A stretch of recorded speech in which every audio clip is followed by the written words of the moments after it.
오늘도 핫한 주제로 준비를 해봤어요. 일단 첫 번째 주제로 빠르게 들어가겠습니다.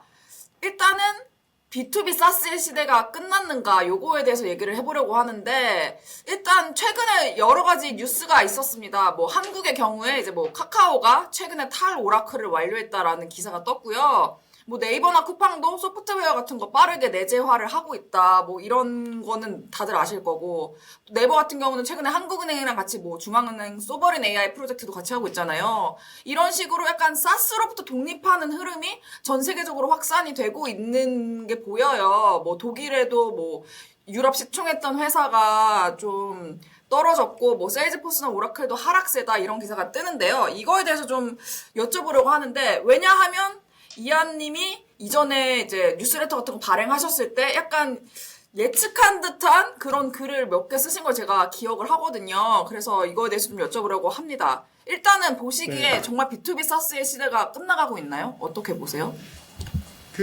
제가 이 뉴스레터를 1년 전에 썼었거든요. 사실 네. 처음에 AI 나오는 거 보고 하면서 B2B 사스가 끝나는 거는 맞는 것 같아요. 근데 이게 항상 사이클이라고 생각을 하거든요. 이제 네. B2B 사스의 시대가 있으면 이제 그게 망하는 시대도 있고 다시 사스와 비슷한 솔루션의 시대가 오는데, 이게 계속 커플링과 디커플링의 반복이라고 생각을 해요. 네. 그래서 소프트웨어 같은 경우는 뭐 이렇게 원래는 사스가 아니었다가 전부 다 인스톨해서 그 온프레미스에 그 기업에서 직접 썼었던 것들이 많고, 그리고 그 중간에는 기업들이 직접 개발하는 것도 있었고 그랬는데 사스 시대로 갔다가 이제 다시 돌아오는 거는 이제 AI를 통해서 굳이 이거를 우리가 사스를 쓸 게 아니라 내재화시켜서 만드는데 시간이 확 줄어들었다라는 거라서 아마 그런 것도 있고, 제가 쓴 글의 요지는 사실 사스 비즈니스 모델 자체가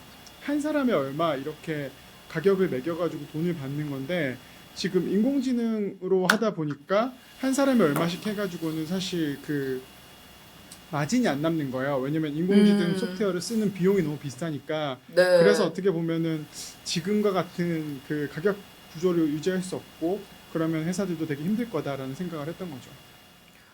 그런데 어쨌든 이한님이 예측한 게 좀 나름 맞아 떨어졌다고 볼 수 있네요. 아니 뭐 그거는 누구나 다들 생각해. 저 혼자만 생각이 그래요? 아니라 네. 다들 생각했던 거고. 네. 네. 근데 뭐 생각을 하더라도 그것도 이제 입 밖으로 뭐 글로 표현하는 건 또 다른 용기 때문에 어쨌든 좋다고 생각하고요.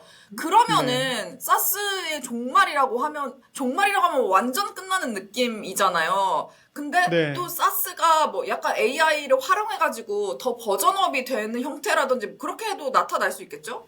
어떻게 보십니까? 거기까지 가는데 시간이 조금 걸릴 것 같아요. 지금 일단은 사스의 기본은 클라우드 비용이 되게 낮았어가지고 소프트웨어를 한 사람이 20불, 30불 정해놓고 돌렸을 때 편했단 말이에요. 그리고 복잡하게 뭐 소프트웨어 만들고 데이터베이스 만들고 하는 것보다 사스 구독이 더 쌌어요. 근데 지금은 그게 아니란 말이에요. AI 코딩 툴을 가지고 솔직히 소프트웨어를 그냥 만들어버리는 게 훨씬 더 싸기 때문에 그런 건데, 장기적으로 봤을 때 저는 그래서 이거는 제가 뉴스레터 쓰고 있는 건데, 그렇다고 해서 개발자들이 필요 없고 사스가 필요 없어지진 않는다라고 생각을 하는데, 시간이 좀 걸릴 뿐이에요. 무슨 말이냐면 지금은 우리가 여태까지 가지고 있던 툴들을 AI를 이용해서 비슷하게 만들어서 쓰는 것 뿐이에요. 근데 이 그 툴들의 성능이나 기대치가 압도적으로 높아지는 시기가 한번 있을 거예요. 그러니까 모든 새로운 기술의 그 사이클에는 초반에는 우리가 원래 가지고 있던 것들을 빠르게 만드는 데 집중을 하거든요. 왜냐면 사람들은 창의성이 아직 없으니까, 거기까지 안 올라왔으니까 여기에 대한 이해가 부족하고, 근데 AI에 대해서 정말 이해를 하기 시작하고 뭔가 근본적으로 바꾸기 시작을 하면은 지금처럼 뭐 대기업에 있는 팀들이 AI 코딩 툴로 뚝딱하고 만들 수 있는 소프트웨어가 아니라 전문적인 사스 팀들이, 어쨌든 개발자 팀들이 만들어내는 굉장히 하이 퀄리티의 소프트웨어들이 나올 거란 말이죠. 그렇게 되면 다시 사스 시대로 돌아갈 거예요. 그러니까 이 사이클에 지금 우리는 사스가 잠깐 사라지는 그 시기에 와 있다고 생각하는 거죠. 그러면 기왕 예측하신 김에 사이클 얼마나 걸릴지도 한번. 사이클 얼마나 걸릴까요? 제가 맨날 드린 말씀이지만 그 타이밍과 방향성을 둘 다 맞출 수 있으면 제가 이런 일을 안 하죠. 그냥 주식이나 하고 앉아있죠. 둘 중에 하나밖에 못 맞추는 것 같아요. 타이밍이나 아니면 네. 방향성이나 이 둘 다 맞출 수 오. 있으면 이런 일을 안 하는데 이제 타이밍을 잘 맞추는 사람들은 이제 주식 투자하시는 분들은 뭔가 타이밍을 잘 맞추시는 것 같고 네. 글씨처럼 이제 한 10년 단위 저희는 7년, 8년, 9년, 10년 단위 투자하는 그렇죠. 사람들은 네. 방향성을 보고 가는 거라서 타이밍은 오. 솔직히 저도 잘 모르겠어요. 근데 저는 한 5년 정도면 다시 돌아오지 않을까라는 생각을 하고 5년. 이제 좋습니다. AI 시대 시작이에요. 네, AI 시대 시작이라서 그렇죠. 예. 오, 네. 좋습니다. 5년이라고 하셨어요. 박제됐습니다. 5년 동안은 먹고 살 수 네. 있는 거죠. 일단 아, 근데 궁금한 게, 어쨌든, 사스 기업이 글로벌하게 큰 기업들도 사실 이 흐름에 대해서, 그러니까 위기를 나름 느끼고 대비 같은 거를 좀 했을 거 아니에요. 저는 좀 네. 그렇게 국제적으로 큰 기업들은 좀 대비를 했었을까? 아니면은 너무 큰 흐름이라서 속수무책 당하고 있는 거는 좀 아닌 것 같고, 좀, 어떻게 보시기에 그래도 좀 대응을 좀 하고 변화를 꽤 한 기업들이 있었는지도 궁금하거든요. 사스 기업 중에. 혹시 생각나시는 사스 기업이 있었어요? 뭐 클라나 같은 경우 거의 사스 네. 기업은 아니지만 핀테크 기업인데 뭐 사스 구독 해지하고 직원들 잘라서 사람들 줄이고 인공지능으로 오. 다 바꾸겠다라고 했는데 네. 거기는 좀 잘못된 방향으로 해서 어떻게 그래요? 보면 사람을 그 고객 서비스 상담사들을 없애버리고 인간을 아. 없애버리고 인공지능으로 바꿨는데 퀄리티가 너무 안 네. 나와버린 거죠. 그래서 아이고. 다시 사람을 뽑았긴 했는데 그런 식으로 네. 노력을 하는 곳들은 있었긴 하고 그리고 네. 근데 그렇다고 해서 뭐 세일즈포스 같은 경우는 되게 이런 거에 민감하게 반응하고 했었는데 다만 아쉬운 거는 그렇게 미리미리 반응한 것 치고는 그렇게 많이 따라잡지 못한 것 같아요. 되게 SAP 같은 경우나 아니면 세일즈포스 같은 경우나 이런 회사들이 네. 어떻게 보면 사스의 대장주라고 볼 수 있는데 거기도 네, 제대로 네. 대응을 못했다라는 느낌이 들고 이거는 오. 기업이 크다 보니까 그리고 기업들 네. 입장에서도 뭐 네. 너무 많은 걸 바꿔야 돼요. 뭐 카카오톡이 사실 뭐 이제야 3,000명이 됐잖아요. 오픈 채팅방이 3,000명이. 근데 여태까지 1,500명이 있었던 이유는 파운데이션이 기반이 너무 오래됐기 때문에 그거를 텔레그램처럼 빠르게 바꿀 수 없었던 거예요. 근데 내부 입장에서는 이걸 바꾸기 시작하면 할 일이 너무 많아지는 거고 동시에 그걸 바꾸면서 본인들의 기존 비즈니스가 망가질 수도 있고 구글 같은 경우도 인공지능이 올라오는데 시간이 걸린 게 본인들의 기존 비즈니스인 검색에 대해서 조금 두려움이 있었기 때문에 그랬다고 생각을 하거든요. 그래서 뭐 시간이 조금 걸리지 않을까라는 생각 그리고 살아남는 것도 있고 주가 없어지는 것도 네. 있고 그렇겠죠. 오.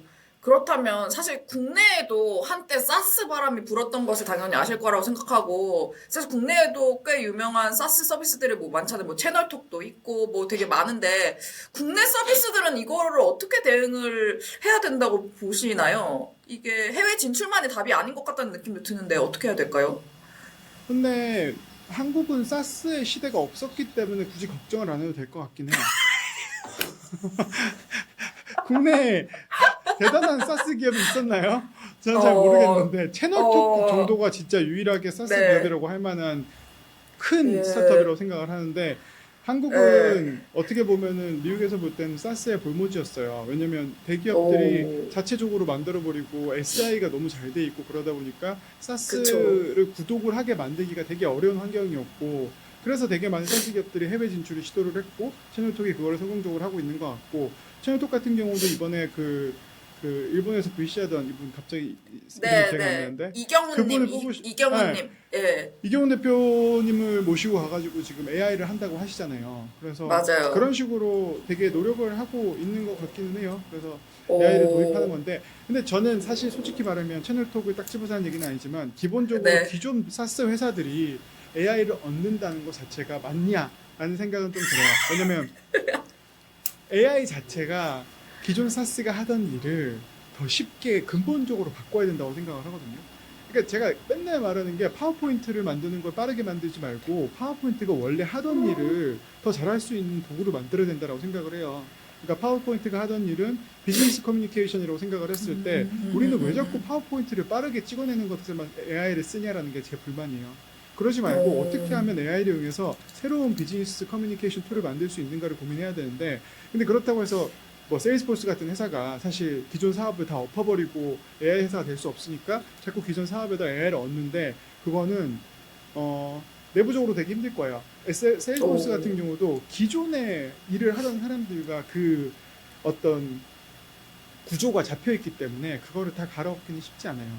그래서 항상 이렇게 사이클이 도는 거죠. 언제나 평생 1등하는 기업이 없고 계속 새로운 기업이 나타나고 사이클을 돌면서 그게 어떻게 보면은 그 창조적 파괴라는 느낌이라는 생각이라서 전 되게 중요하다고 생각합니다. 그렇죠. 아니, 근데 사실 뼈 때리는 말씀 하셨는데 또 동감을 하는 게 국내에 사스, 뭐, HR 관련해서도 사스 기업들 되게 많고 한데 사실 솔직히 말하면 지금 잘 되는 기업이 없어요. 없고, 채널톡만 유일한 것 같은데 어쨌든 채널톡도 부단한 어쨌든 뭐, CAIEO라는 뭐 직함을 신설하고 뭐, 이경 대표님 모셔고 이런 식의 노력을 하고 있긴 한데 어쨌든 좀 더 근본적인 좀 노력이 필요하다 이런 거는 진짜 맞는 말씀이신 것 같습니다.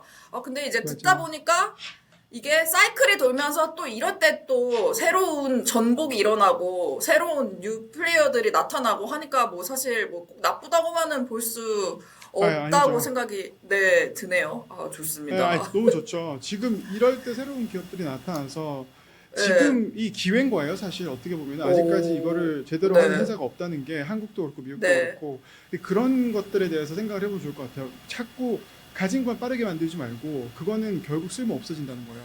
그냥 그것보다 아예 다른 것들을 만들어야 되고 더 근본적인 것들을 만들어야 된다고 생각을 해요. 근데 물론 뭐 그게 뭐냐라고 물어보시면 그거 알면 제가 창업을 차렸겠죠. 그건 또 맞는 뭐 말씀이에요. 예. 그런 그쵸. 거죠. 근데 진짜 이게 어쨌든 성공해서 규모가 있는 기업은 또 새로운 흐름이 나타났을 때 굼뜰 수밖에 없잖아요. 이미 등치가 있으니까. 그래서 맞아요. 그런 것도 좀 아이러니하고 좋습니다. 근데 세일즈포스가 생각보다 그래도 일찍부터 노력을 했지만 사실 생각보다는 좀 그 결과가 좋지는 않았다고 하는데 혹시 그 이유가 뭐라고 보세요?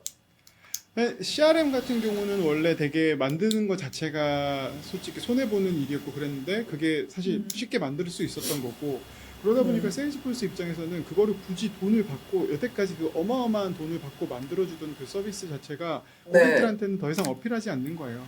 그리고 세일즈포스 입장에서는 그러니까 제가 솔직히 컨설팅도 하고 사모펀드에 있을 때는 그 기업들 이렇게 갈아엎는 것도 조금 했었는데 네. 포트폴리오 회사들 보면은 대부분 내부 정치가 문제예요. 이게 사람 밥그릇이 내부 걸려 있는 정치. 문제다 보니까 사람 밥그릇과 본인의 권력 이것들이 바뀌는 게 되게 힘들어요. 뭐 이거를 잘 어떻게 해결하느냐가 되게 문제고 여태까지 해오던 일들이 있고 근데 이게 문제가 기존에 하던 근데 제가 방금 얘기하다가 생각이 난 거지만 이거는 인류 근본적인 문제예요. 뭐 새로운 게 나타났을 때 새로운 걸 하려는 사람과 기존에 하던 거를 지키고 싶은 사람 간의 싸움에서 지는 쪽이 화가 날 수밖에 없는 거예요. 그리고 새로운 그쵸, 사람들은 그쵸. 또 동시에 자기가 새로 왔기 때문에 자기 자신을 증명해야 된다는 그거에 시달려요. 그렇기 때문에 더 열심히 하고 더 이렇게 싸움이 생기면 그때부터 회사가 망가지기 시작하는 거예요. 더 이상 하나의 목표를 가진 회사가 아니게 되는 거죠.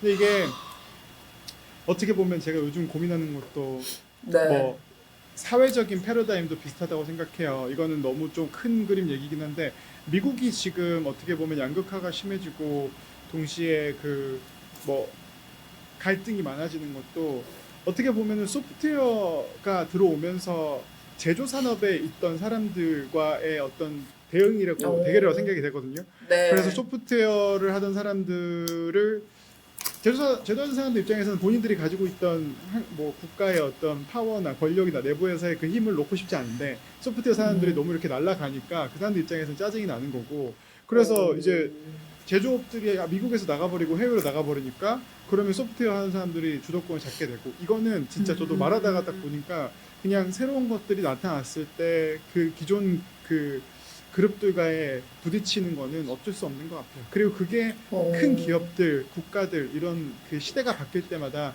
갈등이 일어날 수밖에 없는 이유인 것 같다는 생각이 드네요. 그러네요.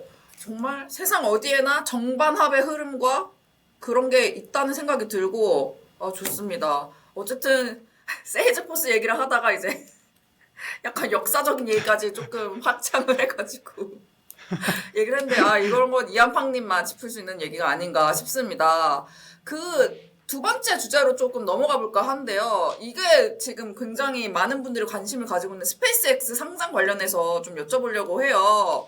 이거 조금 네. 설명을 드리면은 어쨌든 스페이스X가 2026년 올해 기업 공개 추진을 구체화를 하고 있고 이제 뭐 월가의 주요 투자은행 네 곳을 주관적 후보로 선정하고 준비 중이라는 보도가 나왔어요. 물론 이제 뭐 시장 상황에 따라서 일정은 유동적일 거고 그리고 여기서 기업 가치가 8천억 달러 이상으로 평가가 됐고 이게 한화로 1,080조 원 정도더라고요. 이게 말이 너무 숫자가 커서 감이 안 오고 뭐 IPO 이후에도 그보다 더 높게 기업 가치가 올라갈 거다. 뭐 이런 식의 보도가 계속 나오고 있습니다.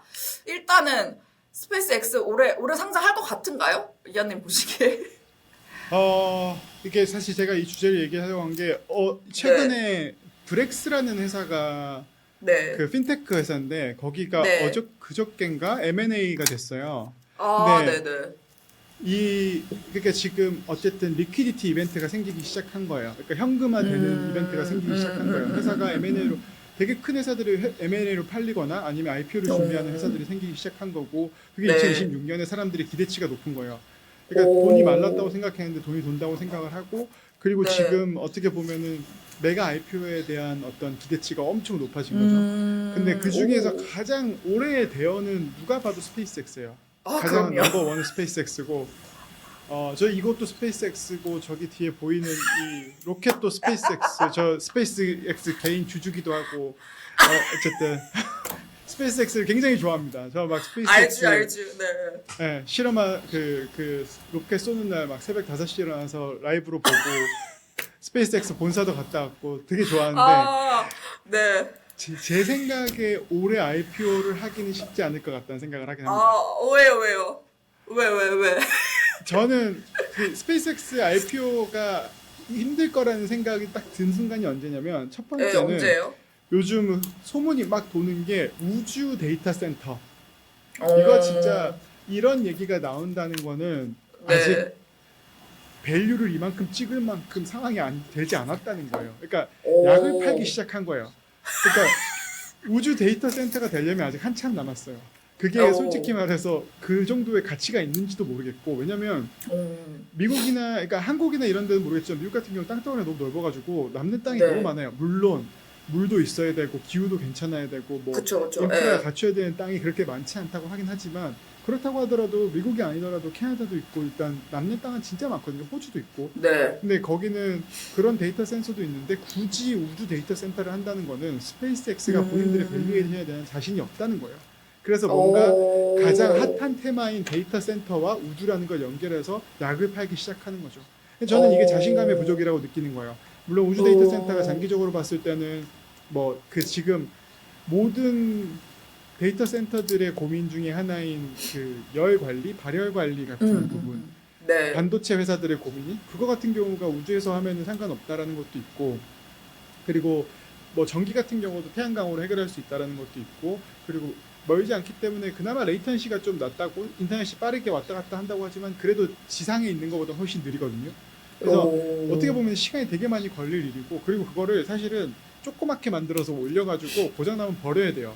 사실 우주에 뭘 띄워놓고 수리를 한다는 것 자체가 아직 ROI가 안 나는 상황이에요. 지금 보면 스페이스X 인공위성들도 지금 뭐 9,000개 다 돼 간다고 하긴 하던데 9,000개면은 그거를 그냥 고장나면 버리는 게 맞지 새로 누가 올라가서 고칠 수는 없어요. 그래서 데이터 센터 자체가 되게 ROI가 그러니까 합리적이지 않아요. 왜냐면 데이터가 거기 들어가 있고 그 복사 데이터가 여러 군데 들어가 있어야 되고 지상에도 있어야 되고 거기다가 하나가 고장나면 그냥 그 데이터 센터 통째로 버려야 되기 때문에 그 지금 이 상황은 안 좋은데 그런 얘기가 나온다는 게 그만큼 밸류에이션에 대한 매출에 대한 이베다에 대한 자신감이 없기 때문에 그런 얘기를 퍼뜨린다는 감이고, 두 번째는 스페이스X의 지금 밸류에이션 1.5 트릴리언 달러가 네. 정당화되려면 스타쉽이 성공을 해야 돼요. 그러니까 스타쉽이야말로 이제 스페이스X의 가장 큰 로켓이야말로 어떻게 보면은 스페이스X의 가장 큰 거는 1kg당 그 1kg의 페이로드를 우주로 보내는데 돈이 얼마가 드는지를 획기적으로 줄여준다는 게 스페이스X의 강점이거든요. 네. 원래는 10,000불이 들던 거를 지금 1,000불까지 내렸어요. 그게 스페이스X의 위대한 점인데 이제 그거를 더 100불까지 낮춘다라는 게 지금 스타쉽이에요. 스타쉽에 올라가면 다른 회사들은 경쟁을 할 수 없을 정도로, 물론 뭐 제프 베조스의 블루 오리진이나 뭐 어떤 회사들이 중국의 회사들이 한다고 하지만 스페이스X만큼 레퍼런스가 쌓인 곳은 없어요. 생각해 보세요. 비행기를 타는데 지금 5년째 비행기를 날리던 항공사 걸 타시겠어요? 올해부터 시작하는 항공사 걸 타시겠어요? 그러니까 그 페이로드를 맡기는 사람 입장에서는 오랫동안 한 히스토리와 성공 경력이 있는 스페이스X, 특히 이 비행이나 이런 돈 많이 드는 거, 우주선 같은 것들은 그 비싼 장비들이 실리기 때문에 그런 레퍼런스를 볼 수밖에 없어서 스페이스X가 더미넌트하게 되게 압도적인 건 맞지만, 그러면 그 압도적인 성과를 보여주고 1.5 트릴리언 달러를 저스티파이 정당화하려면 스타쉽이 성공을 해야 되는데, 이제 스타쉽 버전 3 다음 버전이 나오거든요. 3인가? 네. 어쨌든 다음 버전이 나오는데 그거를 올해 안에 지금 올해 초에 테스트를 할 거예요. 그래서 그게 성공을 하면은 IPO를 할 거고, 그게 성공을 못하면은 내년으로 미뤄지지 않을까라는 생각을 합니다. 근데 그럼 또 반대로 얘기해서 만약에 이거를 IPO가 올해 안에 있는다라는 시나리오는 뭐냐면 트럼프와 일론 머스크의 사이가 좋다는 게 중요한 것 같아요. 왜냐면 이게 올 연말에 중간 선거가 어떻게 보면 레임덕일지 아닐지를 결정하는 이벤트인데, 그렇죠. 네. 그게 만약에 트럼프랑 그 이제 일론 머스크가 사이가 좋아서 하하호 하고 있는 상황에서 일론 입장에서는 중간 선거 결과가 나오기 전에 IPO를 해버리고 싶을 거란 말이죠. 그래서 일단 시작은 한 거예요. 근데 만약에 스타쉽이 성공을 하고 하면 좋지만 안 되면 넘어가야 되는데, 그러면 이제 조금 더 그 선거 쪽에 힘을 실어주겠죠. 그래서 옛날에는 어느 정도 정치와 이런 경제, 스타트업 액티비티가 조금 이렇게 거리가 있다고 생각을 했었는데, 요즘은 가면 갈수록 이렇게 되게 뭐 하나가 돼가지고 고려를 안 할 수 없는 부분인 것 같기는 해요. 그 지금은 둘이 사이 괜찮죠? 트럼프랑 일론 괜찮죠. 머스크랑. 네. 네. 오케이. 근데 그 스타쉽 성공 여부는 사실 밖에서 성공할 것 같다, 안 할 것 같다 이렇게 말하는 게 의미가 있는지 모르겠는데, 그래도 개인 주주고 관심 많으시니까 어떤 성공할 것 같으세요? 이거 처음에 성공 못 할 거야. 왜냐면 이번에 새로 나온 버전을 바로 띄우는 거니까. 네. 그래서 어느 정도 성공했다고 하려면 두세 번 정도 해야 될 것 같은데, 두 번째, 세 번째 정도에 이게 올라가서 이렇게 돌고 내려오고 하는 것까지 보여줄 수 있으면 되는데, 이제 할 수 있을까요? 올해 안에 저는 못 할 거라고 보긴 해요, 솔직히 말하면. 근데 솔직히 개인 주주 입장에서 오래 하는 게 좋아요? 안 하는 게 좋아요? 아니, 하면 좋죠. 무조건 빠르면 빠를수록 좋죠. 돈이 도는데. 근데 포인트는 그러니까 못한다고 했는데 하면 좋은 거고, 한다고 했다가 못하면 억울하니까, 슬프니까 그냥 마음을 내려놓고. 근데 저는 스페이스X가 올해 IPO를 하든 내년에 IPO를 하든 아무 상관없다 생각해요. 저는 스페이스X가 애플만큼 압도적인 회사라고 생각해서, 어떻게 보면 넥스트 애플이라면 그게 스페이스X 아닐까라고 생각을 합니다. 좋네요. 그러면은 사실 지금 거론되는 기업 가치도 저는 되게 높다고 생각했는데 그렇게 안 보시겠네요? 더 높아야 된다. 충분히. 그러니까 제가 약간 주변 분들한테 뭐 이제 추천을 할 때 유일하게 지금 그 투자를 해서 더 오를 수 있는 건 스페이스X라고 생각해요. 앞으로도 올라가고, 그리고 IPO하고도 버틸 수 있는 회사는 스페이스X라고 생각을 해서 적극적으로 투자를 추천을 하는 편이긴 한데, 뭐 데이터브릭스나 다른 회사들은 솔직히 엔트로픽이나 오픈AI도 전 솔직히 확신은 없어요. 근데 스페이스X만큼은 저는 어느 정도 확신이 있습니다. 그럼 이렇게 강하게 확신하는 이유가 뭐예요? 스페이스X가 하는 거를 할 수 있는 회사가 없어요. 그러니까 경쟁자가 없어요, 이 바닥에 지금. 그리고 이 쌓여있는 레퍼런스를 따라오는데 시차가 엄청나게 커요. 적어도 5년은 걸릴 거예요. 그럼 그 5년 동안은 스페이스X가 하는 일을 할 수 있는 곳들이 없어요. 그리고 인터넷 같은 경우도 사실 스타링크가, 저는 사람들이 되게 놀랐을 거라고 생각하는데, 우크라이나에 일론 머스크가 인터넷 끊어버리고 이란에 인터넷 열어주고 이거 자체가 어떻게 보면은 행성 단위의 권력이잖아요. 그렇지. 진짜 무시무시하다고 생각하거든요.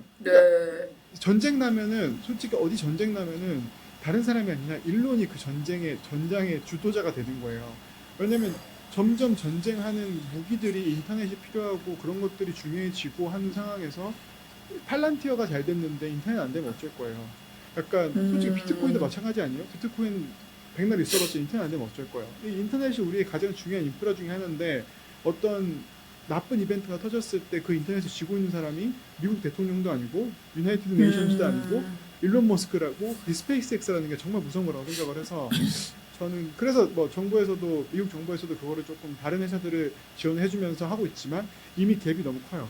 이미 갭이 너무 큰 게 제가 볼 때는 한동안 뭐 영원히 스페이스X가 잘 나갈 건 아니지만 그래도 적어도 3년에서 5년 정도는 앞으로 네. 이 주도권을 잃지 않을 수도 있을 것 같다라고 생각을 하는 거죠.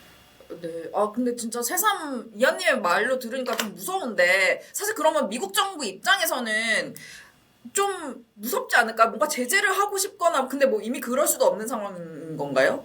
뭔가, 그것보다는 그 미국 네. 정부에서 과제 같은 것들을 나눠주고 있어요. 뭐 제프 베조스의 블루 오리진이라든지 아니면 다른 네. 기업들한테 나눠주면서 다른 회사들이 지원을 해주고 조금 스페이스X를 좀 깐깐하게 보기도 하고 그런 식으로 하고 있죠. 근데 동시에 미국 정부 입장에서 너무 스페이스X를 막을 수가 없는 게 스페이스X를 막았다가는 중국 정부가 튀어나올 수 있어요. 중국 기술력들이 튀어나오니까 이 애매한 거예요. 스페이스X가 독주하는 거 막고 싶은데 스페이스X를 막으면 중국한테 따일 것 같고 그래서 막 다른 애들한테 돈 나눠주긴 하는데 잘하는 애들은 별로 없고 약간 이 상황에 딱 끼어 있는 거예요. 아, 그러면 저 이렇게 듣다가 되게 또 이거 우문현답이니까 우문을 던져보면, 블루 오리진은 괜히 그냥, 블루 오리진 많이 못하나? 이런 생각이 들거든요. 많이 격차가 나나? 사실 잘 몰라가지고 조금 설명해 주실 수 있나요? 기술력 자체가 엄청나게 떨어지는 건 아니에요. 이게 어떻게 보면은 스페이스X가 해놨기 때문에 거기에 따라가면 되는 건 있어요. 스페이스X가 처음에 이거를 하는 건 되게 힘들었는데 왜냐면 이 실험 자체가 로켓을 한번 띄워보는 것 자체가 돈도 많이 들고 힘든 일이기 때문에 그리고 그렇죠. 허가도 엄청 많이 받아야 되고 그쵸, 잘못 그쵸. 터졌을 때 또 그 쓰레기도 치워야 되고 뭐 정부한테 잘못했다고 빌어야 되고 이런 게 많았었는데 그 길을 어느 정도 스페이스X가 뚫어줬기 때문에 블루 오리진 같은 경우는 그걸 좀 따라오기 편한 것 같아요. 근데 다만 기술력으로서의 그 갭은 점점 줄어들고 있지만 레퍼런스로서의 어떤 그치. 그 해왔던 노하우, 이 짜잘한 노하우 어떻게 하면 바꾸는지 이 쌓여 있는 것들에 대한 그 갭이 저는 훨씬 더 크다고 생각해요. 그래서 지금 뭐 스페이스X 로켓 팔콘 9 같은 경우는 이미 200번, 1년에 200번, 300번 넘게 왔다 갔다 하고 있어요. 그게 저는 진짜 대단한 가치라고 생각해요. 아, 맞네요. 아니, 근데 갑자기 그 생각나. 블루 오리진 같은 경우는 저는 이미지가 조금 안 좋은 게, 아세요? 제프 베조스 두 번째 부인이랑 무슨 케이티 페리 막 이런 사람들이랑 가서 뭐 되게 잠깐 있다가 내려오고 그런 식으로 약간 대외적인 약간 홍보만 좀 많이 하고 한다는 느낌? 전 진짜 잘 모르는데. 그래서 그런 거 보면서 약간 쫄리나 이런 느낌도 받기는 받았었거든요. 뭔가 더 이렇게 이미지를 좀 강력하게 가져가야 된다는 느낌으로 계속 그런 쇼맨십을 하나 이런 느낌도 받았었거든요. 그러면은 이제 그게 네. 스페이스X와의 어떤 갭을 증명하려는 거죠. 본인이 직접 타고 갔다 올 정도로 우리가 레퍼런스는 없지만 안전하다라는 얘기를 하고 싶은 거 아닐까요? 그렇구나. 그러면은 스페이스X가 압도적인 1등이고 그럼 블루 오리진이 2등이에요? 2등이라고 할 만한 데가 어디예요? 없다고 보시면 될 것 같아요. 다 고만고만한 도토 로켓랩이니 뭐 다 고만고만한 애들이에요. 저는 솔직히 별로 네. 다 열심히 하는 친구들이죠. 그렇군요. 알겠습니다. 스페이스가 정말 대단한 기업이구나. 근데 저는 궁금한 게, 이거는 그냥 제가 어쨌든 되게 멍청한 질문인데, 저 일론 머스크라는 사람이 엄청나게 뛰어나고 위대하지만 또 엄청나게 위험한 사람인 것 같은데, 주주 입장에서, 그러니까 투자를 할 때 사실 좀, 저는 CEO가 좀 그래도 뭔가 사고를 안 치는 것도 되게 중요하게 보는 요소일 수 있다고 생각하는데, 근데 맞아요. 그런 건 상관없이 그냥 이렇게 어쨌든 그 사람이 가지고 있는 포텐셜과 그런 게 너무 크기 때문에 그냥 사람들이 투자를 하는 걸까요? 어떻게 보세요? 뭐 맨날 말씀드리지만 제가 여기서 하는 얘기는 제 개인 생각이고 어쨌든 그럼요. 뭐 예, 틀릴 예, 수도 예. 있는 거지만 네, 일론 물론입니다. 머스크는 그걸 뛰어넘었다고 생각해요. 솔직히 말해서 이미 그 단계를 뛰어넘었기 때문에 어떻게 보면은 많은 사람들이 그런 센티멘트를 가지고 있거든요. 근데 이미 그걸로도 막을 수 없는 정도의 어떤 가치가 되어버렸어요. 그래서 뭐 저도 솔직히 말하면 뭐 마크 저커버그나 빌 게이츠 같은 조금 더 뭐랄까 참한 CEO상을 좋아하는데 일론 머스크는 그렇게 참한 스타일은 아니잖아요. 뭐, 참하기는 정말 개뿔도 안 참하죠. 네. 그쵸. 하지만 네. 이미 그 단계를 하지만 뛰어넘은.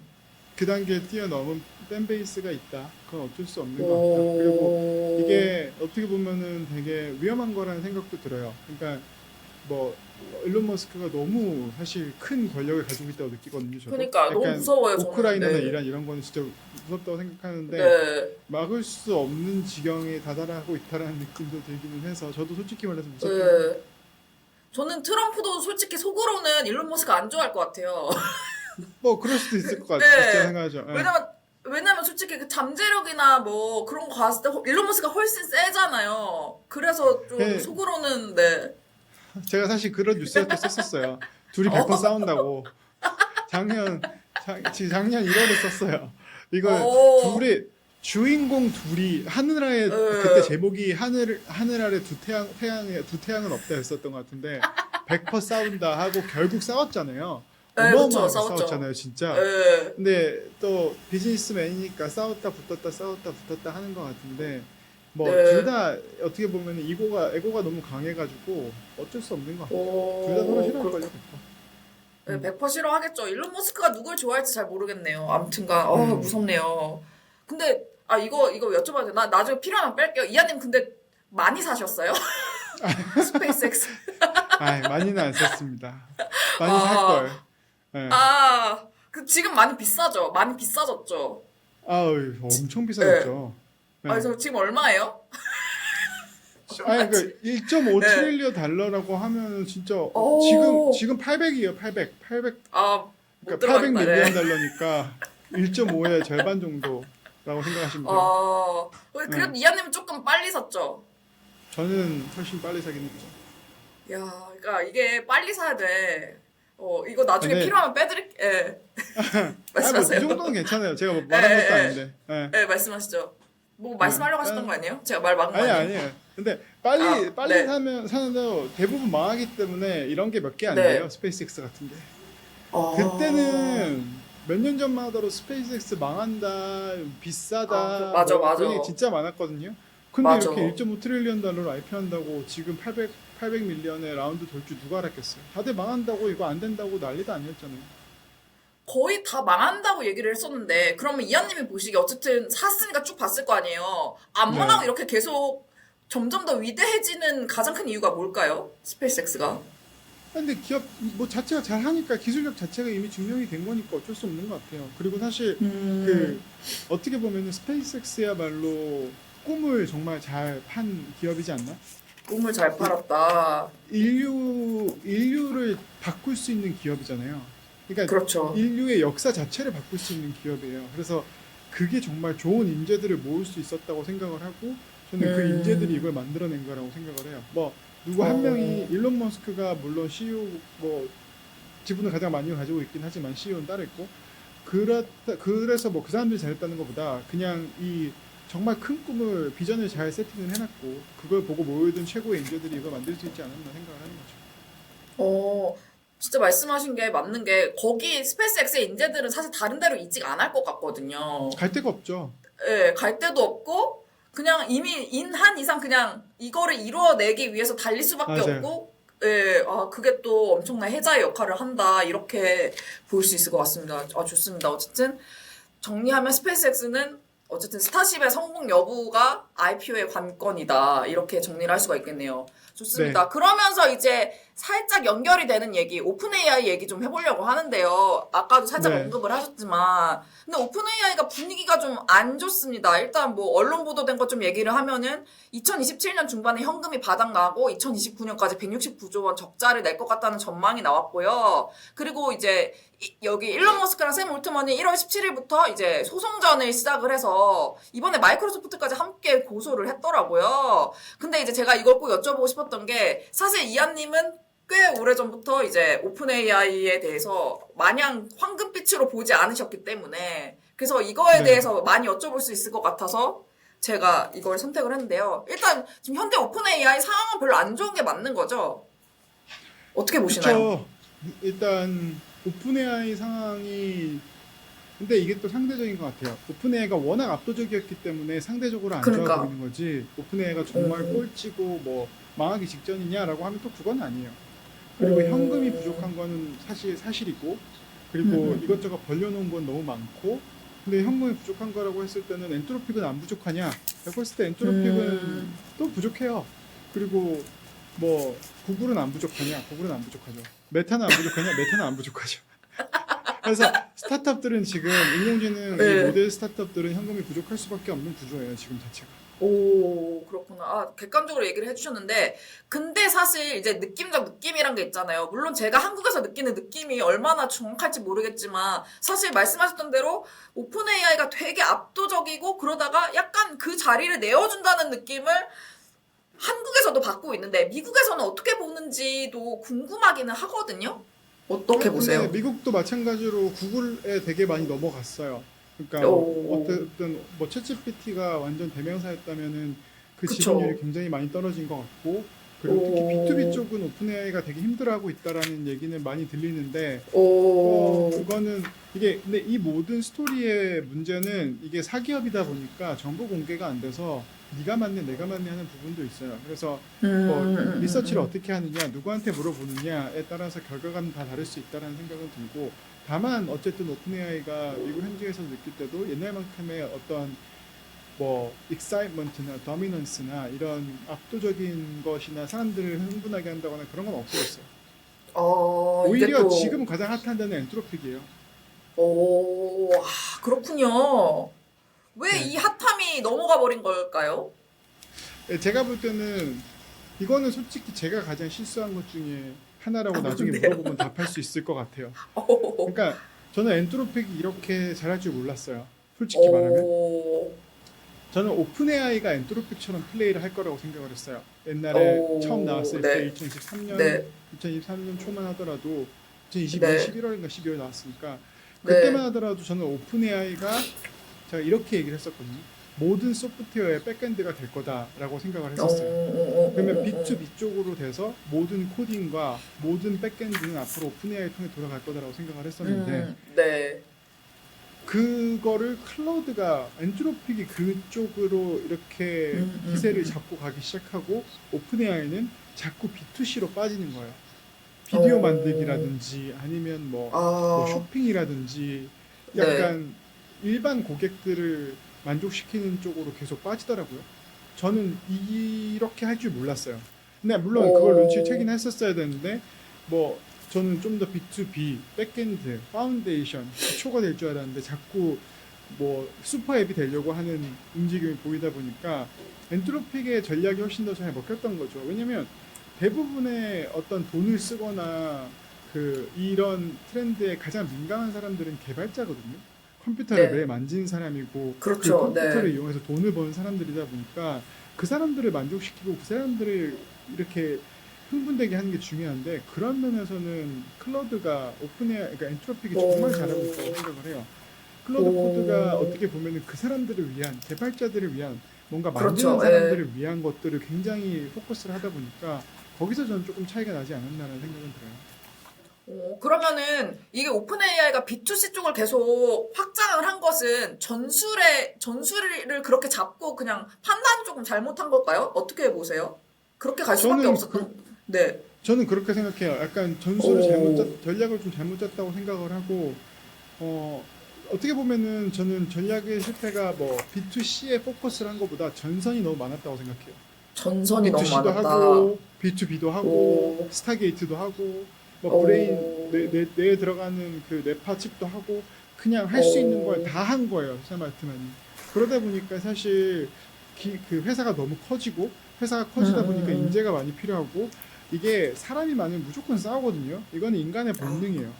사람이 많으면 그쵸. 무조건 싸우니까 그리고 약간 그 메타에서 사람들 데려오고 뭐 외부 사람들 데려오고 이러니까 또 정치가 생기는 거예요. 거기서 오픈 AI가 옛날만큼의 속도를 지금 실리콘밸리에서 나온 루머들 중에 하나는 뭐 메타 네. 출신의 오픈 AI 사람들이 오픈 AI 직원들이 이렇게 파벌을 만들어가지고 다 막 오, 쑤시고 다녀가지고 뭐 퍼포먼스가 떨어졌다 이런 얘기도 네. 있고 아, 지금은 또 난리가 났지만 거기 그 CEO 밑에 CTO 미라무라티도 나가서 스타트업 했다가 오픈 AI 사람들 다 나갔다가 몇 명은 거기 떠나서 다시 돌아오고 띵킹 머신즈 네. 돌아오고 그리고 약간 샘 알트만 해고당했고 보드 멤버들이 이런 드라마가 너무 많았어요. 이게 너무 급격하게 너무 많은 것들을 한꺼번에 하려고 했던 게 오히려 저는 패착이 아니었나라는 생각은 어, 듭니다. 그쵸. 전선이 너무 많았고 차라리 하나에 집중을 했으면 좋았겠다라는 이제 이야기를 해주는데 근데 또 제가 되게 감명 깊게 읽었던 게 이하님이 쓰셨던 뉴스레터 중에 샘 알트만 자체의 어떤 맞아요. 취약성에 대해서 쓰신 게 있어요. 근데 사실 한국 사람들한테 있어서 그냥 샘 알트만은 이제 그냥 굉장히 똑똑한 천재 정도의 이미지, 왜 저만 그럴 수도 있는데. 근데 어떤 점이 좀 CEO라서 조금 허약하다고 보시는지 그것도 좀 얘기를 해주시면 좋을 것 같아요. 그러니까 샘 알팀에 대해서 반복적으로 나오는 건 뭐냐면 진실하지 못하다는 거예요. 진실하지 거짓말을 섞어서 못하다. 하고 네. 불리한 걸 감추고 뭔가 애매한 짓을 계속 한다는 거예요. 그러니까 뭐 오. 제가 그때 뉴스레터에 한 10개 정도 정리해 놨었거든요. 과거에 있었던 일들. 예. 그 뭐 그게 또 이게 막 확실히 막 증거가 있고 이런 건 몇 개 안 돼요. 그리고 예를 네. 들어서 한 가지는 뭐냐면 뭐 오픈AI가 그 스타트업에 투자하는 펀드를 만들었는데 그 펀드의 주인의 이름이 샘 알트만으로 돼 있었다. 오픈AI가 아니라. 근데 네. 그게 뭐 20밀리언인가 100밀리언인가 생각보다 좀 큰 사이즈의 펀드였는데 그래서 샘 알트만이 아 이거 실수야 내가 바꿀게 하고 바꿨어요. 근데 이게 네. 정말 실수였냐? 약간 이게 반복적으로 약간 그리고 뭐 Y 오. 컴비네이터 있을 때도 Y 컴비네이터 네. 몰래 자기 돈 따로 투자해가지고 뭐 그런 이상한 네. 애매한 그런 것들이 계속 그 의심이 계속 있는 거예요. 근데 이게 한 번이면 오. 모르겠는데 한 번이면 아 오해겠거니 하는데 이런 것들이 계속 반복이 되니까 또 한 가지 그 네. 그 컨스피러시 티어리 음모론은 샘 알트만의 첫 번째 스타트업 룹드가 고객 수가 5만 명이다라고 얘기를 했었는데 사실은 500명이었다. 나머지 3만 5,500명은 사실은 가짜다. 4만 9,500명은 사실은 가짜다. 뭐 이런 얘기도 있거든요. 근데 그거를 오. 증명을 하기 전에 회사가 팔려버렸어요. 근데 회사를 아. 팔렸는데 그거를 산 회사가 망해버렸어요. 그래서 아. 사실은 그거를 알 수 있는 방법이 없어요. 그러니까 아, 증명할 길이 없네. 네. 오. 이게 자꾸 쌓이니까 그리고 약간 CFO랑 CTO 나가버렸고 그리고 네. 근데 CTO 나가버렸고 그리고 보드 멤버가 샘 알트만을 해고할 때 뭐라 그랬냐면 네, 보드한테 뭐라 자꾸 그랬네. 거짓말을 한다. 아. 이사진한테 자꾸 거짓말을 한다. 라는 얘기를 했어요. 그러니까 이게 진실하지 못함이 계속 쌓여온 거예요. 그리고 보면은 뭐 이번에도 자기 회사에 투자했잖아요. 그러니까 네. 그 일론 머스크의 뉴럴링크랑 비슷하게 네파로 컴퓨터를 조종하는 회사가 있는데 그거를 투자를 하고 싶은데 못 찾아서 자기가 만든 회사가 제일 좋다고 그래서 거기다 오픈AI 돈으로 투자를 해버렸어요. 되게 많이. 20% 넘게 지분을 사버렸어요. 근데 이게 뭐 이게 맞냐라는 거죠. 사실 회사 돈 가지고 투자자가 회사에 준 돈을 가지고 자기 스타트업에 투자를 해버리는 게 맞냐 이런 애매한 것들이 계속 겹쳐가지고 샘 알트만에 대해서 어떻게 보면은 이 사람을 믿을 수 있는 사람인가에 대한 질문도 계속 나오고 근데 샘 알트만 인터뷰하는 것만 봐도 저는 짜증날 때가 되게 많아요. 말을 왜요, 왜? 대답을 질문을 하면 질문에 대한 대답을 안 하고 계속 말을 어. 벌려요. 그리고 되게 아. 아니 그 요즘 최근에 있었던 인터뷰는 좀 나왔었는데 되게 네. 뭔가 오. 공격적으로 반응하고 디펜시브하게 반응하고 오. 이런 것들이 아. 본인도 스트레스 받겠죠. 사람들이 오픈에 망한다 하니까. 근데 네. 작년 23년, 24년, 25년에 있었던 샘 알트만 인터뷰 보면은 질문을 제대로 대답하는 게 하나도 없어요.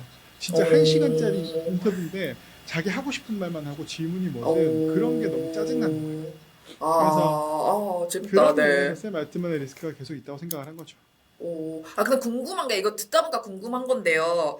사실 물론 창업자 대표가 언행이 불투명하고 믿을 수 없다는 거 진짜 치명적인 단점이고 약점인데 저는 궁금한 거는 사실 샘 알트먼 정도의 창업자인데 어쨌든 그게 되게 큰 구멍인데 과연 투자자들이 샘 알트먼 정도면은 그래도 그 불투명한 거를 그냥 뭉개고 투자를 하는지 아니면은 아이 샘 알트만인데 뭐든 이거는 믿을 수가 없어 하고 투자를 안 하는지 어느 쪽으로 좀 결정을 내릴지도 저는 좀 궁금하거든요. 어떻게 보세요? 근데 사실 샘 알트만이 모두한테 그러진 않겠죠. 누구 자기한테 꼭 필요한 사람들한테는 정말 잘할 거라고 생각을 하고. 근데 이제 그렇지 않은 사람들한테는 그리고 돈을 벌었기 때문에 이게 진짜 어려운 문제인 것 같아요. 일론 머스크랑 예. 비슷한 거예요. 돈을 벌어줄 거라고 생각을 하고 이미 돈 번 사람들이 많고 그 사람들은 샘 알트만 편에 쓸 수밖에 없어요. 그리고 이미 엮여 있고 이미 파벌이 나눠져 버렸어요. 그리고 일론 머스크 파와 샘 알트만 파는 나눠져 버렸고 여기서 이탈하기가 쉽지가 않아요. 한동안은 그 일론 머스크가 엑셀 처음 만들었을 때 투자를 네. 받았었거든요. 근데 거기 조건이 오픈AI 투자하는 회사는 안 받겠다. 오픈AI 투자한 사람한테는 XI 투자 안 받는다 해서 진짜로 손이 딱 갈라졌었어요. 그래서 알트만 편에 서든지 머스크 편에 서든지로 나눠줬었거든요. 그리고 오픈AI도 처음에 돈 없을 때는 돈 많을 때는 지금은 조금 더 뭐 이렇게 편하게 받긴 한데 그때는 진짜 아는 사람한테만 받고 웬만한 데서는 돈 안 받고 되게 까다롭게 관리를 했었어요.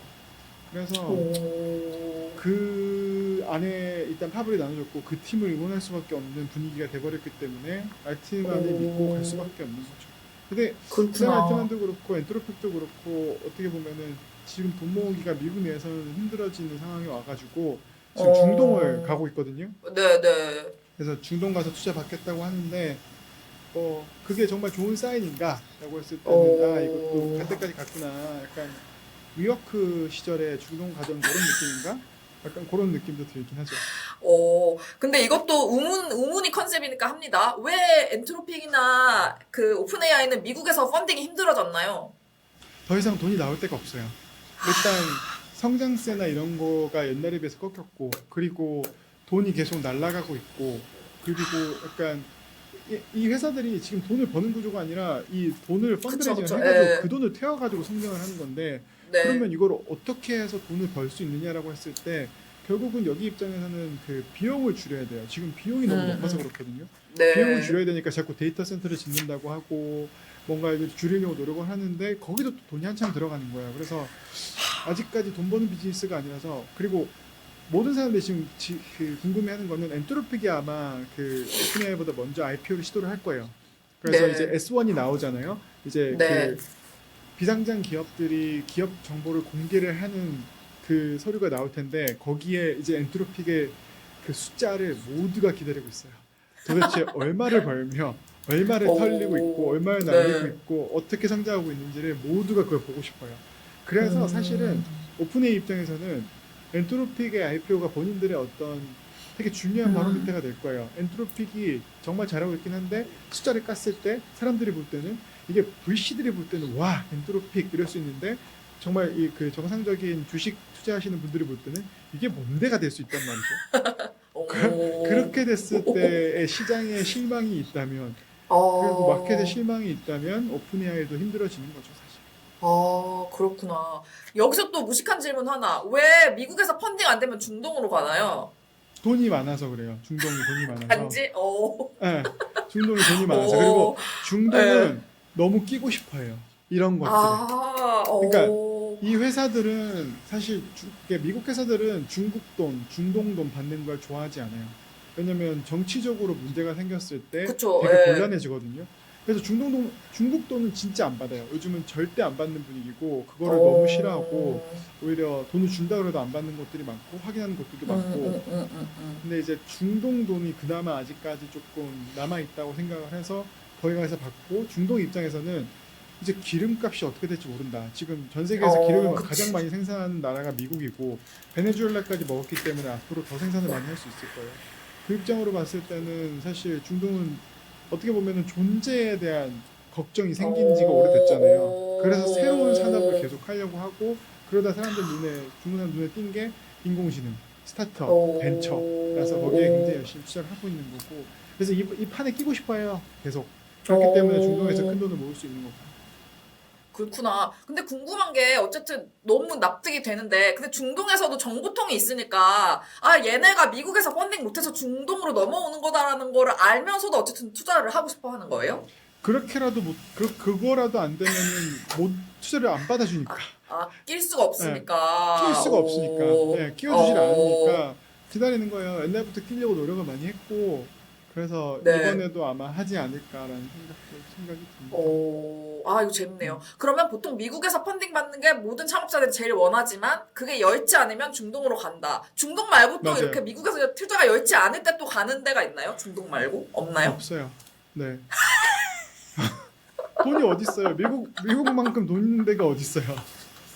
갈 데가 없어요. 그리고 중국에는 돈이 많지만 줘도 안 받는다. 줘도 안 받아요. 그렇군요. 그거는 제일 그럼 위험한 짓이고. 네. 네. 말씀하세요. 중동의 돈은 그래도 비교적 안전하다는 느낌이 있는 건가요? 정치적으로 뭐 이렇게 위험성이 없다고.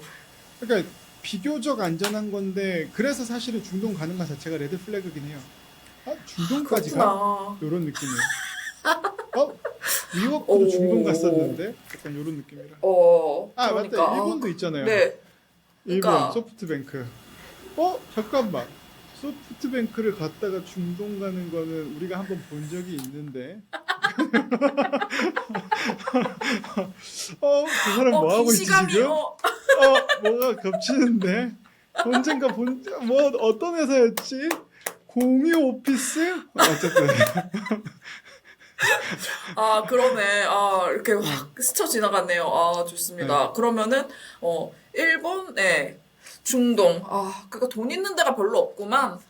네. 미국만큼 돈 있는 데가 어디 있겠어요. 그렇군요. 씁쓸하네. 그러면 제가 궁금한 게, 오픈 AI는, 이거는 너무 기본적인 질문인데, 오픈 AI는 어쨌든 지금 상황이 안 좋고, 지금 어쨌든 소송전까지 시작했으니까, 완전히 그런 파가 더욱더 갈린다고 보면 될까요? 그쵸. 지금도 이미 약간, 갈려 있고. 네. 뭐 그게 완전 아주 극단적으로. 갈려 있다고. 네.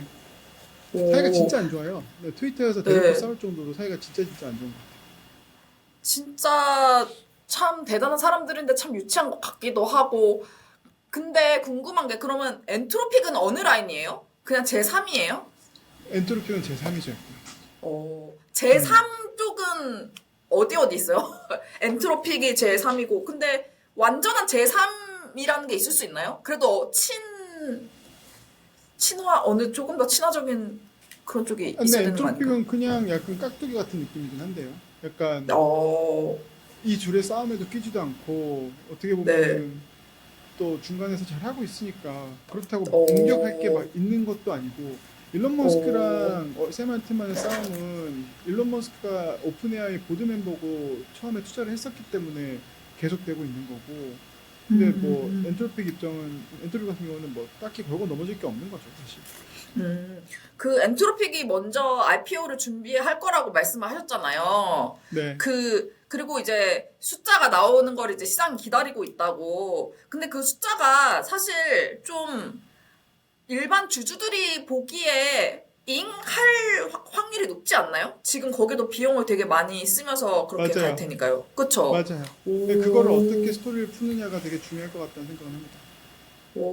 근데 엔트로픽은 되게 숨은 강자인데, 뭐랄까, 스토리나 그런 거를 막 대중한테 잘 알려낸다 그런 느낌은 저는 사실 못 받는 것 같아요. 잘 모르기도 하지만, 어떻게 보세요? 그런 것도 사실 근데 중요하긴 하잖아요. 네. 그렇게 한 것 같아요. 근데 모르겠어요. 근데 되게 팬층이 두터워요. 특히 개발자나 이런 사람들한테는 실제로 이거를 쓰는 사람들한테는 팬층이 되게 두터워서 결과는 솔직히 좀 지켜봐야 될 것 같아요. 그렇구나. 이한님은 엔트로픽에 투자하셨나요? 아니요? 알겠습니다. 그냥 갑자기. 근데 솔직히 투자할 기회는 많았는데 저는 약간 스페이스X 투자했는데 블루 오리진 왜 해? 이런 생각이었어요. 오픈 AI가 있는데 왜 엔트로픽을 해? 약간 그런 느낌이었는데 이건 제가 잘못한 것 같아요. 그러면 만약 엔트로픽 다시 했어야 됐어. 그냥 다 했어요. 솔직히 말해서 전 다 하고 싶었긴 했거든요. 다 조금씩 하고 싶긴 했어요. 근데 뭐 그 정도로 이렇게 확신이 없었던 거죠. 그럼 과거로 돌아간다면 하시겠군요. 엔트로픽. 이거 당연하죠. 의미 없는 아니, 말을. 네. 과거로 돌아가면 엔트로픽, XAI, 뭐 퍼플렉시티 전부 다 했을 것 같아요. 그게 맞는 것 같아요, 사실. 그렇구나. 그러면 여기서 조금 뼈아픈 질문. 과거에는 왜 엔트로픽을 조금 과소평가하셨어요? 저는 약간 스페이스X랑 나머지 회사들처럼 갭이 커질 줄 알았어요. 그리고 지금 엔트로픽이 하고 있는 플레이를 오픈AI가 할 거라고 생각했었어요. 당연히 저 그게 맞다고 생각을 했고. 근데 샘 알트만이 이런 식으로 회사를 굴려갈 줄은 몰랐죠. 그러면은 여기서 이것도 사실 샘 알트만은 왜 그런 식으로 회사를 굴리는 걸까요? 욕심이 너무 많아요. 욕심이 약간 많다. 이 약간 그러니까 샘 알트만은 다 하고 싶은 거야. 샘 알트만 일론 머스크가 되고 싶은 거예요. 샘 알트만은 그냥 자기가 모든 걸 다 갖고 싶은 거예요. 그러니까 약간 다 할 수 있다고 생각하고 그거를 또 다 할 수 있다고 사람들이 밀어주니까 우쭐한 거죠. 그래서 어, 어쩔 수 없는 것 그쵸. 같아요. 그쵸. 아까 전선이 너무 많았다, 뭐 이런 이야기도 하셨는데, 뭐 그의 네. 연장선이 아닌가 싶습니다. 좋습니다. 이제 오픈 AI의 위기까지 얘기를 좀 해봤는데, 제가 또 추가로 준비를 한 게 있거든요. 사실 저희 1회 나가고, 사실 제 주변에서는 많이 재밌게 봤어요. 이한님 주변은 네. 어떤지 모르겠는데. 네. 예. 근데 이제 보신 분 중에서 이거 이한님한테 좀 물어봐달라고 한 질문이 있어가지고 제가 가져왔거든요. 그래서 제가 좀 네. 읽어드릴게요. 네. 대표가 되게 치밀하게 계획하고 회사 자금을 횡령한 다음에 이 잠적을 한 사건이 있었어요. 한국 회사 중에 최근에. 네네네, 근데 알죠. 네. 미국에서도 이런 사례가 있는지 좀 궁금하다. 뭐 그냥 기업 이름 나가도 되겠죠. 센시라는 회사에 그런 일이 있었는데 이 경우에는 LP 측에서 이게 선관의 의무를 다하지 않았다 해가지고 GP 측의 다른 펀딩 자금에다가 가압류를 거는 등 굉장히 좀 강도 높게 했고, 그래서 이제 미국 같은 경우에 이런 상황들이 발생을 하는지, 그럴 경우에 어떻게 좀 투자자들이 대처를 하는지가 좀 궁금하다, 이런 질문을 받았거든요. 그래서 좀 여쭤보려고 합니다. 근데 이거는 한국이 조금 더 뭔가 LP 프렌들리한 것 같기는 해요. 오. 이 선이 되게 명확하거든요. 불법 행위를 하거나 뭔가 압도적으로 잘못해야지만 이런 것들을 물을 수 있다고 생각을 해요. 예를 들어서 VC가 스타트업 보드 멤버인데 뭐 사회이사인데 보드 미팅에 안 갔다. 그리고 뭐 분기별로 이렇게 파이낸셜 스테이트먼트나 보고를 안 받았다. 그런 식으로 기본적인 의무를 하지 않았을 때, 아니면 VC가 같이 손을 잡고 횡령을 했다. 이 정도가 네. 아니면 어떻게 보면은 하나의 회사가 대표가 어떤 개인 일탈로, 그리고 그 VC로서는 최선을 다했음에도 불구하고 VC까지 속여가면서 이거는 범죄의 영역이고, 어떻게 보면은 의무를 다했다 못했다 보다는 의무는 다했지만 상대방이 악의를 가지고 범죄를 저지르는 것까지 모든 걸 다 막을 수 그쵸. 없다라고 생각하는 것 같아요. 그래서 기본적으로 VC가 해야 될 일들만 하면은, 그리고 VC가 선을 지켰고 대표가 처음부터 계획을 해서 악의적으로 이런 행위를 한 거 상황이라면 굳이 이거를 막 묻거나 그러진 않을 거야. 물론 이런 일이 벌어졌을 때 뭐 다른 펀드 출자를 안 한다든지, 그러니까 성과가 못 나왔고 잘못한 걸로 생각을 해서 출자를 안 한다든지 협조를 안 한다든지, 뭔가 다른 그 LP로서의 권리를 보여줄 수 있지만 이거를 소송을 하고 뭔가 이렇게 법적으로 가는 경우는 잘 없는 것 같아요. 그러면 미국에도 이렇게 대표가 되게 치밀하게 계획해서 막 횡령하고 잠적하고 이런 일이 많겠죠? 뭐 당연히 기업이 많으니까. 당연히 많겠죠. 네, 저도 하나 겪었어요. 저도 하나 진짜요? 겪었었고, 어머. 네, 투자했는데 잡았어요? 대표가 사라졌어요. 네. 네, 잡았는데 네. 뭐 근데 어쨌든 저희는 그 돈 잡았는데 돈은 못 돌려받은 걸로 알고 있어요. 그래서 그냥 빵원 처리하고 넘어갔죠. LP들한테 그렇구나. 미안하다, 우리가 잘못했다. 네. 근데 이게 포트폴리오이기 때문에 그거 하나 빵원 처리해도 다른 데서 더 벌어서 메꾸면 되니까 그렇게 생각하고 넘어가는 거죠, 사실. 그 잠적한 대표는 감옥 갔나요? 그것까지는 제가 모르겠어요. 어쨌든 이 VC 입장에서는 그냥 라이트오프 하고 넘어가는 걸로 끝냈어요. 그렇구나. 궁금한 게 이런 거 여쭤봐도 되나? 지금 어쨌든 센스 대표님이 미국으로 도망갔거든요. 근데 네. 저는 솔직히 못 잡을 것 같거든요. 못 잡죠. 미국에 잠적하면 못 잡죠. 못 이거 잡죠. 참 못 잡죠. 네. 네. 미국의 그 넓은 땅덩이에서 한국 대표를 어떻게 잡겠어요? 그쵸? 그렇죠. 못 잡죠. 그렇구나. 언젠간 잡히겠죠. 근데 본인도 이렇게 시골에서 평생 살 수는 없으니까 네. 알아본 사람들 나타나겠죠. 그러니까. 근데 저는 항상 궁금한 게, 이거 되게 바보 같은 질문일 수 있는데, 사실 투자하시는 분들 얼마나 똑똑하십니까? 근데도 이거 작정해서 속일 수가 있는가? 어떻게 속지라는 질문이 항상 저는 있어요. 이렇게 똑똑한 VC들을 어떻게 속이는가? 이하님도 어쨌든 한번 당하셨다고 하니까, 네. 어떻게, 왜? 첫 이게 어떻게, 번째는 네. 투자자들이 그렇게 똑똑하지 않아요. 첫 번째는 VC들이 그렇게 똑똑하지 않습니다. 이하님 VC들도 다 똑똑하잖아. 예. 똑똑하지 않아요. 저희도 다 영업사원이지, 이거 뭐 돈 받아가지고 투자하고 영업하는 거지, 이게 막 우리가 막 지능이 높고 막 이래가지고 하는 게 아닌 업이라고 생각하고, 저는 어쨌든 저는 VC가 정말 영업이라고 생각하거든요. 그 제 뉴스레터 홈페이지 가셔서 저는 알죠. 실리콘밸리의 영업사원입니다. 보시면 나와요. 알죠, 이거 알죠. 진짜 영업이에요. 절대 막 똑똑해서 솔직히 말해서 제가 생각할 때 진짜 똑똑한 사람들은 헤지펀드 이런 사람들은 똑똑해요. 약간 오. 실시간으로 주식 투자하고 이런 사람 똑똑한데 VC 같은 사람들은 사실 우리가 투자할 때 생각했던 대로 돈을 버는 경우는 거의 없다고 생각하시면 돼요. 로블록스도 처음에는 로블록스가 게임이라고 생각하고 투자한 사람 아무도 없어요. 모든 회사들이 다 처음부터 로블록스는 이런 게임 회사가 될 거야 이거 아니란 말이에요. 오. VC는 절대 그렇지 않아요.